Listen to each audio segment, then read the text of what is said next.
Ok. Bueno, dándoles la bienvenida otra vez a todos los compañeros a esta reunión de psicología para la semana.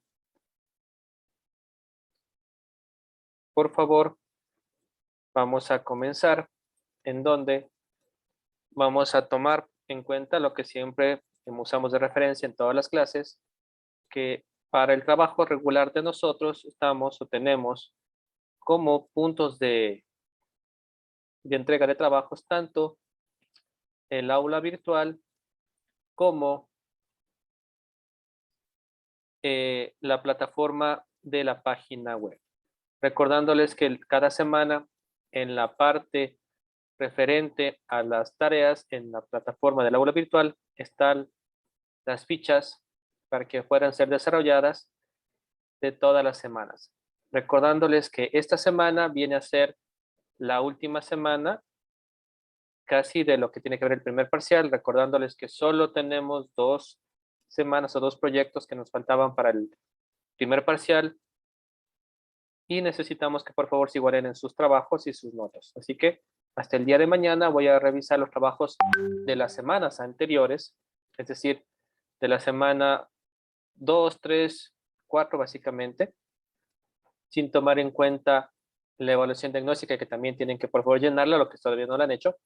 Toda esa información tienen en su plataforma del aula virtual, que es el Edmodo, en donde van a encontrar información y videos explicativos referente a cada una de las semanas. Eso como primer punto. Y recordándoles para los que no estén trabajando con el aula virtual, también el otro punto de trabajo es el correo electrónico, en donde ustedes entrarán a la página web de la asignatura y de igual manera encontrarán la ficha. Para esta semana vamos nosotros a trabajar en relación de dar continuidad a lo que estábamos con los psicólogos. Recordemos que en las primeras semanas vimos 10 psicólogos, de los cuales ustedes escogían el que más les llamaba la atención y porque obviamente sus aportes a la ciencia. La segunda semana se trabajó directamente con lo que tenía que ver con el condicionamiento, tanto con Pavlov y Skinner. Después, la tercera semana, ya se puso o ya se inició el trabajo con otras corrientes distintas del conductismo, en donde se puso de referente el cognitivismo, que es la teoría que nos dice que nosotros tenemos que trabajar o generar conocimiento en función de procesos en relación a conocimientos previos, en donde nosotros tenemos ciertos referentes de trabajo en lo que tiene que ver con la teoría del cognitivismo, en donde generamos atención, codificación, almacenamiento y recuperación, siendo los principales referentes Piaget, Brunet y Vygotsky. Esto fue lo que teníamos pendiente de la semana anterior. Basado en eso, de igual manera, teníamos la parte histórico-cultural, que hablaba de que no todo tiene que ver con el contexto, sino además del contexto necesitamos una parte de vinculación con la sociedad, en donde nosotros aprendemos no solo por los conocimientos expresados propios de nosotros, sino por los que nosotros tenemos o generamos con la gente con la que vivimos o con la que convivimos. Eso en la posición histórico-cultural, en función de esta teoría. Posterior a eso se vio también lo referente al aprendizaje significativo, en donde nos dice que ya no es solo suficiente tener un contexto, ni que ese contexto tenga un crecimiento o una parte original en la parte social, sino que tiene que tener una importancia para el que está estudiando. Si es que no hay importancia, ustedes no aprenden, no se memorizan, no guardan información, y si no practican, peor. Por eso hemos conversado que hay puntos, hay enseñanzas que nosotros tenemos grabadas, como era el aprender a tomar una buceta y el coger un bus, lo sabemos muy bien porque significa lo que tiene nosotros, y mientras tanto aprender las tablas o la raíz cuadrada de tal cosa, es complicado que nos acordemos ahora hacerlo a mano, ya que no tenía un punto significativo en nuestras vidas como para poderla memorizar. Partiendo en esto, esta semana vamos a trabajar con otro psicólogo. Este psicólogo es Maslow. Psicólogo Maslow, en el cual ustedes también lo han de haber visto en la asignatura de gestión, emprendimiento y gestión de segundo.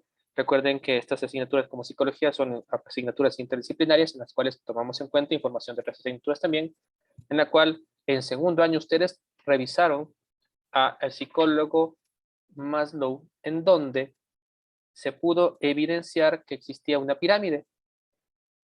Maslow, psicólogo americano, humanista, nos dice que todos tenemos necesidades. Y viene la primera parte, la primera pregunta. ¿Cuál es la diferencia entre deseo y necesidad? Señorita Pozo Jocelyn, ¿cuál es la diferencia entre deseo y necesidad? Que cuando una cosa es así como deseo, se, se hace lo posible por conseguirlo y necesidad que, que es algo casi diferente porque es algo que se necesita con más urgencia que el deseo. Ok. Veo que la Jocelyn tiene mascotas. ¿El alimento es un deseo o una necesidad para el perro? Necesidad. Necesidad. Necesidad. Sin eso marcha. Si no le alimentamos al perrito, no puede vivir. Mientras que si el perrito ve por allí un animalito y quiere salir corriendo, eso es deseo. Algo sin lo cual él puede vivir. Basado en eso, Maslow trabajó, generó, pensó en una escala de 5 niveles, las cuales se grafican en una pirámide, partiendo de la base en lo fisiológico. Cada uno de estos es un eslabón en la cual el ser humano empezará a generar aprendizajes y completará o saciará estas necesidades. El primer nivel es las necesidades fisiológicas. Como decíamos del animalito, de cualquier ser vivo, alimentación, salud, descanso. Sin eso, el ser vivo no puede existir, simplemente ya no viviría. Una vez que tiene saciado esto, el siguiente nivel es la seguridad.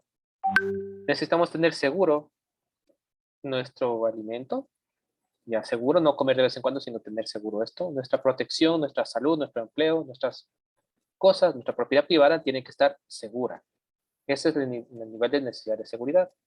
Segundo nivel que tiene que ser saciado en ese orden de jerarquías según Maslow. El tercer nivel ya habla de los vínculos sociales. Tú ya estás en tu casa tranquilo, ya tienes tus alimentos, tienes tu vestimenta y ya piensas en buscar amiguitos o amiguitas, en donde la necesidad social es en función de una carencia afectiva. Las personas buscan un vínculo social por saciar esa necesidad de compañía, esa necesidad de comprensión y demás. Una vez que saciamos esto, nosotros ya podemos decir que generamos o podemos tener una autoestima. Bajo esta premisa, ¿qué será la autoestima? Señor Alejandro Castro, ¿qué será la autoestima?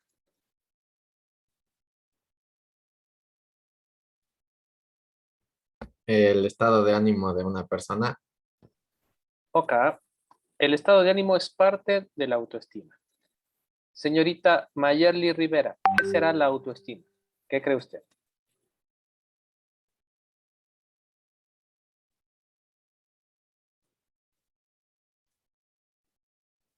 Parece que está un poco ocupada. Vamos con Dayana Torres. ¿Qué será la autoestima desde su punto de vista, señorita?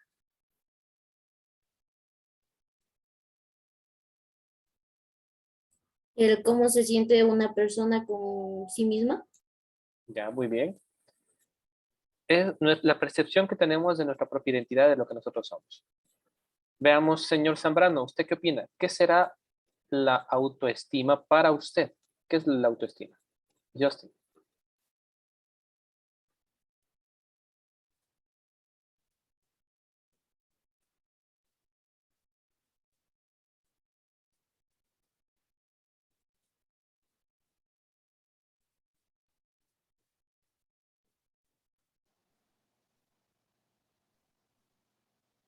¿Qué cree que es la autoestima, señor Zambrano?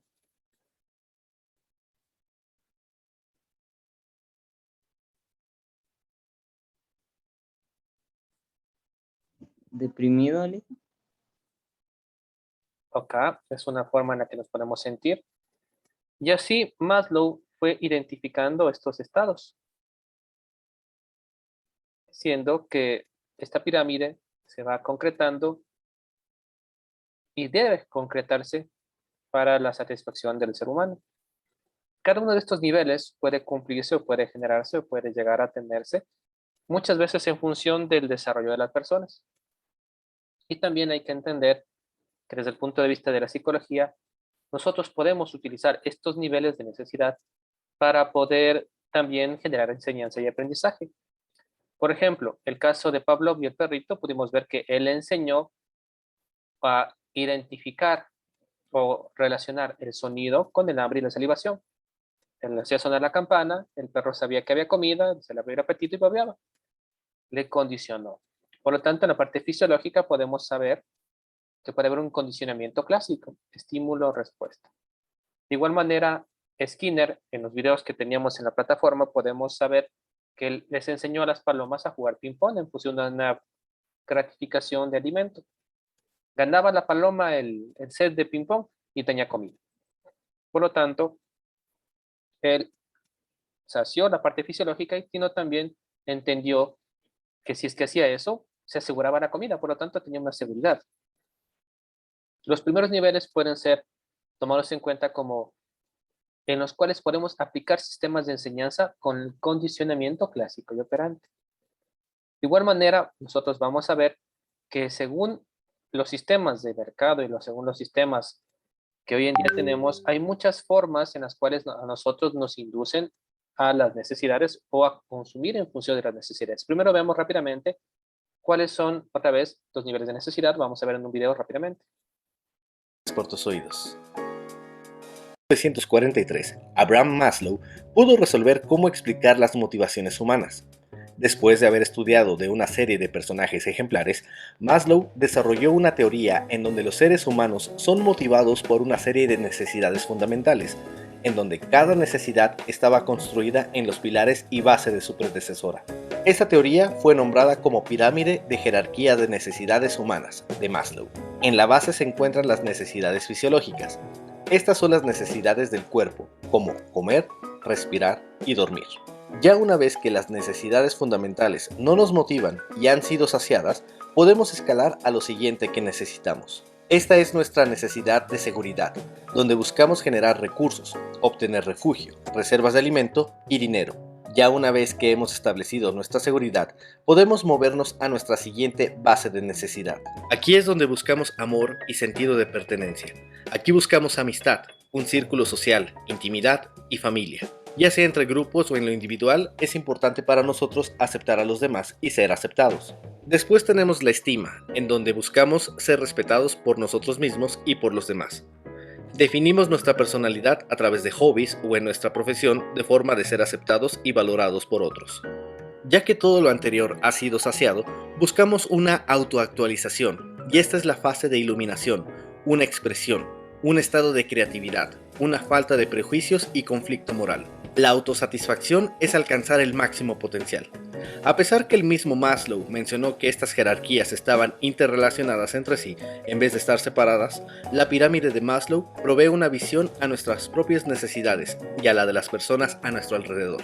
Si quieres ahondar en el tema de la pirámide de Maslow, te invito a dar clic en el link de... Como pudieron ver, la pirámide de Maslow es un sistema en el cual nosotros podemos hacer una jerarquía de necesidades de las más importantes, necesarias, a las que podríamos ir obteniendo según vayamos generando información y conocimiento. Como les decía, nosotros también aquí podemos saber que esta información es utilizada en contextos más bien comerciales. Vamos a ver rápidamente, desde el punto de vista del marketing, cómo podemos generar nosotros o aplicar o utilizar estas necesidades en función de la enseñanza-aprendizaje. Vamos a ver qué nos dice.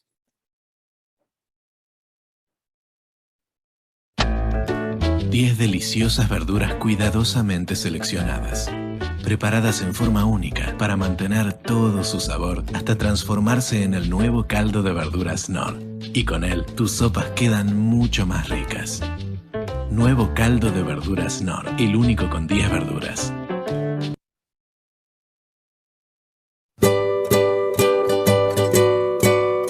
Ahora todos pueden tener un seguro. Porque con la Positiva, querer un seguro es poder tenerlo. Protege lo que más valoras. Con el compromiso de una compañía peruana que cumple contigo. Llámanos hoy. Te quiero seguro. La Positiva Seguros.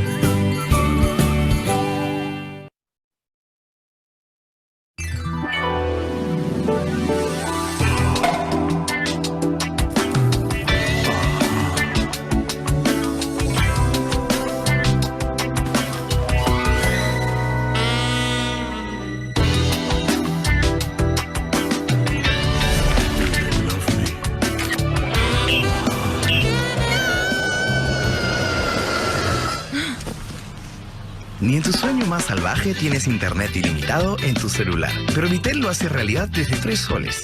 Vitel, te escuchamos siempre.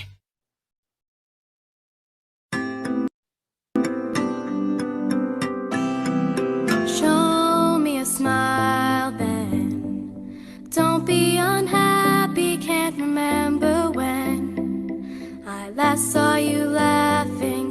If this world makes you crazy and you've taken all you can bear, you call me up because you know I'll be there. And I see your true colors shining through. I see your true colors, and that's why I love you. So don't be afraid to let them show. You're beautiful like a rainbow.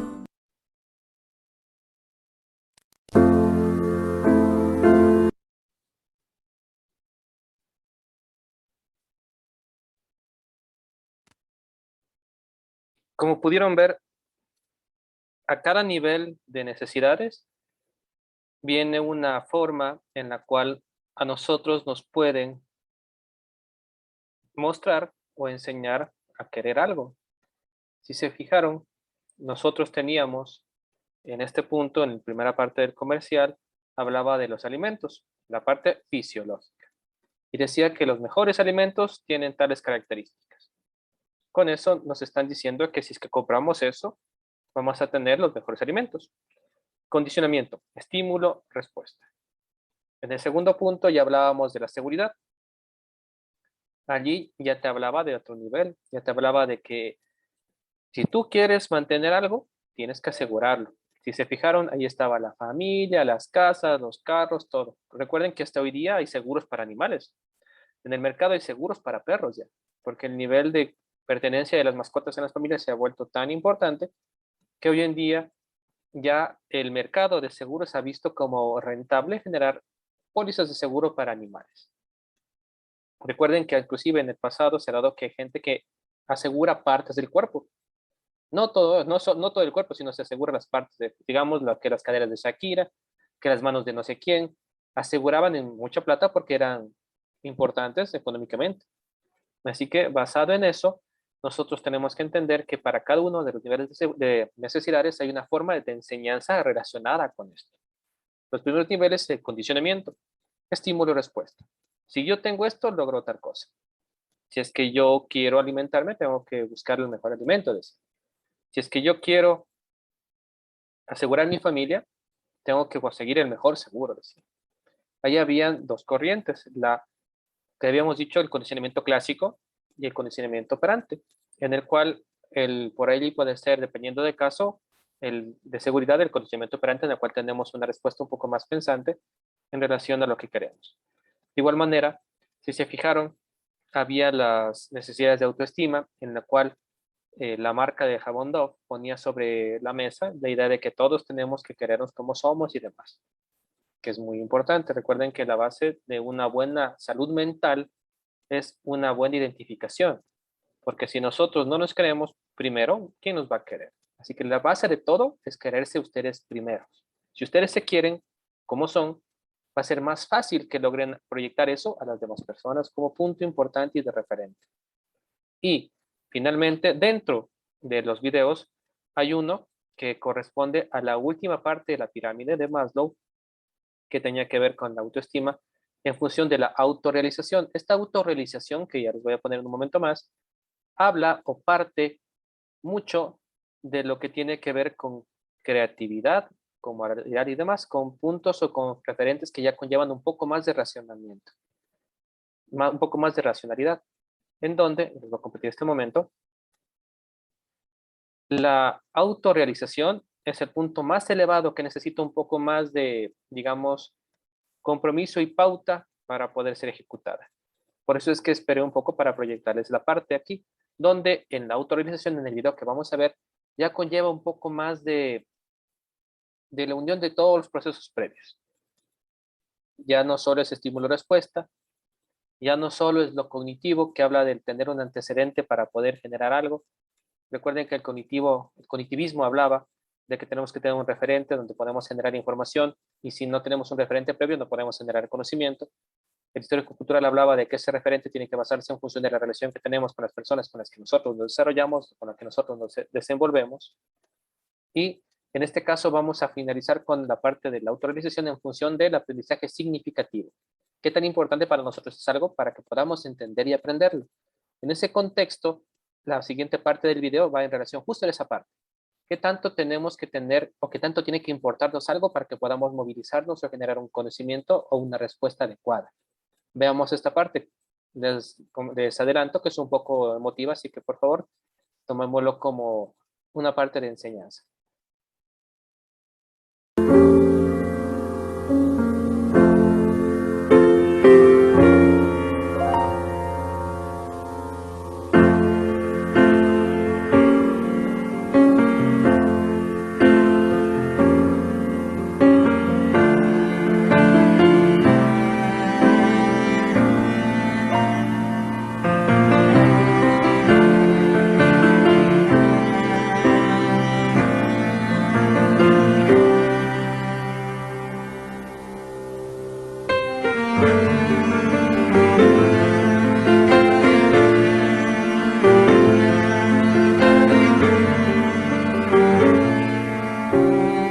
No te pedimos más de lo que puedas dar.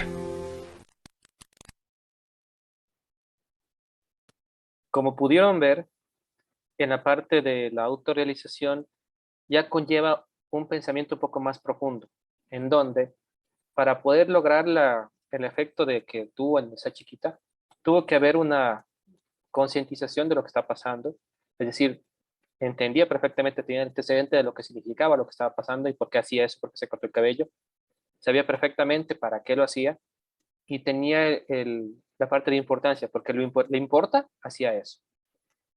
Recuerde que el aprendizaje significativo principalmente tiene como referente que nosotros vamos a aprender o entender algo, entre más nos importe algo, más vamos a aprender y entender sobre esto.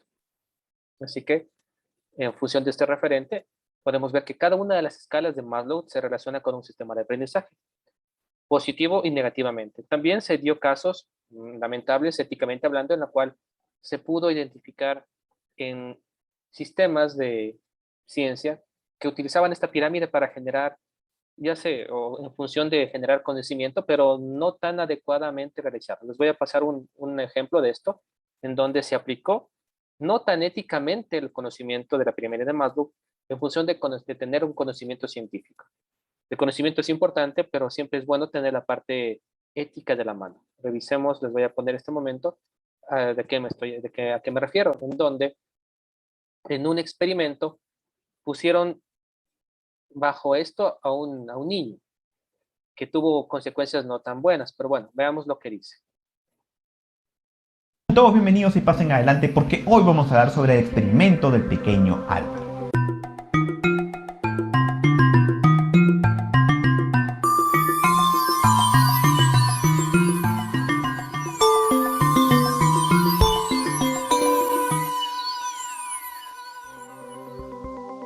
Este experimento proviene de una época en la que no estaba bien definida la ética científica. Las investigaciones procedían entonces sin muchos reparos, intentando apenas no cometer un crimen tal cual lo describía la ley. En ese sentido, si el voluntario no moría o no resultaba herido gravemente, pues entonces todo lo demás se hacía en nombre de la ciencia.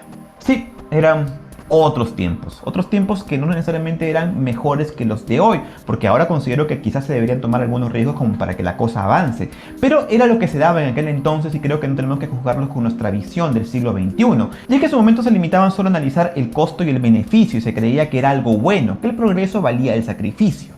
En fin, en psicología existe una escuela llamada la escuela conductista. La escuela conductista es un enfoque de la psicología científica que sienta sus bases en que la conducta humana se puede explicar en relación a estímulos y respuestas. Uno de los fundadores de esta escuela es el psicólogo ruso Iván Pavlov, cuyo experimento conocido como el perro de Pavlov demostró que un ser vivo, en este caso un perro, podría ser acondicionado a sentir hambre a través del sonido de una campana, siendo el sonido de la campana el estímulo y la salivación del perro la respuesta. Sí, ya sé que lo he explicado para el orto, pero creo que el experimento es bastante conocido como para entrar en detalles, ¿no?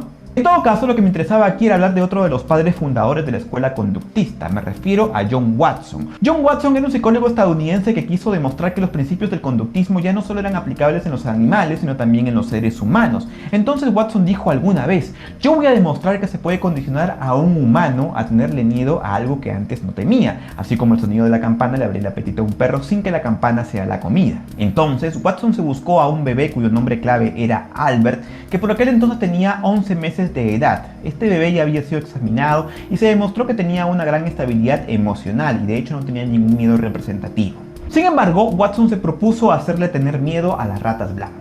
Así pues, en la primera fase de este experimento, a Albert se le puso a jugar como uno de estos roedores, a los que Albert respondía con curiosidad, de hecho parecía disfrutar de la presencia del animalito. Sin embargo, en la segunda fase del experimento, cada vez que aparecía el animal, Watson hacía sonar un gong gigante con un sonido estremecedor que asustaba al pequeño Albert.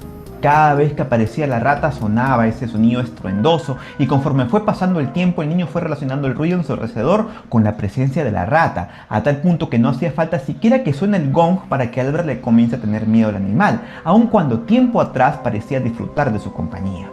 Lo curioso del caso es que ese miedo acondicionado no solo estaba presente frente a la rata blanca, Albert también empezó a tenerle miedo a otros animales parecidos como conejos o perros, o incluso a un sujeto con una máscara de roedor. Al final, según la mamá del propio Albert, le tenía miedo incluso hasta Santa Claus. Se dice que Watson intentó descondicionar al niño, es decir, curarlo, pero no tuvo éxito porque fue retirado del laboratorio demasiado temprano. Al parecer, la madre del niño estaba horrorizada con lo que le habían hecho y no querían que pase más tiempo con el psicólogo. Pero a decir verdad, parece que el pequeño tampoco corrió mejor.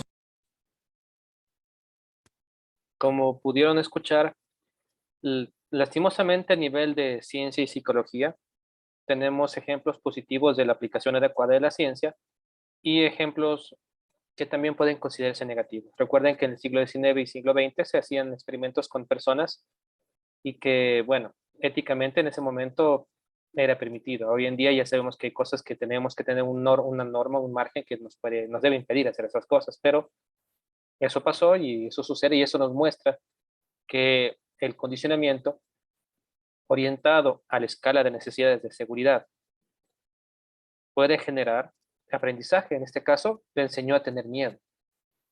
Nosotros también podemos tener miedo a cosas, circunstancias o momentos y simplemente quizás cuando somos adolescentes y adultos no entendemos por qué teníamos miedo a algo.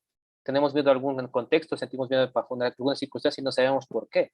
Y es posible porque quizás en nuestra infancia temprana, hayamos vivido alguna especie de trauma, como el caso del pequeño Albert. Para el caso es importante, necesario que se genere procesos para poder solventar ese tipo de dificultades, para poder ayudar y poder salir de esos problemas traumáticos. Para esta semana, la tarea se basa en lo que estamos conversando. Principalmente, esta semana nosotros, referente a lo que estábamos conversando de la pirámide de Maslow y referente a los trabajos que hemos revisado de las semanas anteriores, para la próxima semana, recuerden que la tarea siempre es de semana a semana y que ya está subida en sus plataformas, tanto en la página como en el aula virtual, la ficha. La tarea es la siguiente. Basado en la pirámide de Maslow, en los 5 niveles, desde nuestra comprensión y punto de vista, vamos a identificar cuál de los sistemas de enseñanza-aprendizaje que hemos revisado antes encaja mejor con cada uno de los niveles de necesidades de Maslow. Recuerden que tenemos el condicionamiento clásico, condicionamiento operante, tenemos el el cognitivismo, histórico-cultural y el aprendizaje significativo. ¿Con cuáles de esos niveles o con cuáles de esas teorías podemos hacer que la enseñanza sea más adecuada en función de los niveles que tenemos? Repito otra vez, tenemos 5 niveles de la pirámide de Maslow. En función de los sistemas de aprendizaje que hemos revisado en las clases anteriores, voy a relacionarlo desde mi punto de vista, qué sistema de enseñanza-aprendizaje funcionaría mejor con cada uno de estos niveles. Esa es la tarea para esta semana. Simplemente reviso los 5 niveles, vuelvo a ver los videos si es que necesito, regreso un poco más abajo en la información en mi aula virtual o mi página web, ahí va a estar la información de los otros sistemas de enseñanza-aprendizaje, y vamos a ver cuál de esos sistemas encaja mejor en qué nivel de cada cosa. Es decir, voy a decir, por ejemplo, fisiológico encaja mejor el conductismo o el condicionamiento clásico, estímulo-respuesta. Ejemplo, lo que pasó con el perro de Pavlov, lo que pasó con el pequeño Albert, cosas así. En ese contexto van a tener que hacer con cada uno de los niveles de la pirámide de Maslow. Esa sería la tarea para la próxima semana. Les recuerdo que esto se presenta el día siguiente o hasta el día mismo de la clase de la próxima semana. Es decir, el próximo día, miércoles, sería el último día para presentar esta semana. El día de mañana yo voy a revisar las fichas que queramos que iban a tener que igualarse, porque se les dio un tiempo para igualarse las fichas. El día de mañana voy a revisar las fichas pendientes que tienen y ya voy a presentar las primeras notas. Así que por favor tomen eso en cuenta. ¿Alguna duda, por favor? ¿Alguna duda, inquietud? No, excelente. Si no es más, les recuerdo que toda la información está en nuestras redes sociales, está en nuestro WhatsApp, está en nuestra página web y está en nuestra aula virtual. Si tienes dudas, si tienes inquietudes, por favor me escribes un mensaje interno y yo te contesto. Si no es más, les comento también que esta clase va a estar grabada. Ya les voy a publicar, ya les voy a también a pasar el link del Facebook donde las clases van a estar ahí grabadas. En caso de los que no entraron a esta reunión, van a poder ver la grabación en el Facebook para que tengan de referente. Si no es más, les agradezco por la reunión. Nos estamos viendo la próxima semana. Que tengan excelente semana. Hasta la próxima. Cuídense. Igualmente, Licen. Hasta luego. Hasta luego. Hasta luego, Licen. Hasta luego, Lisa.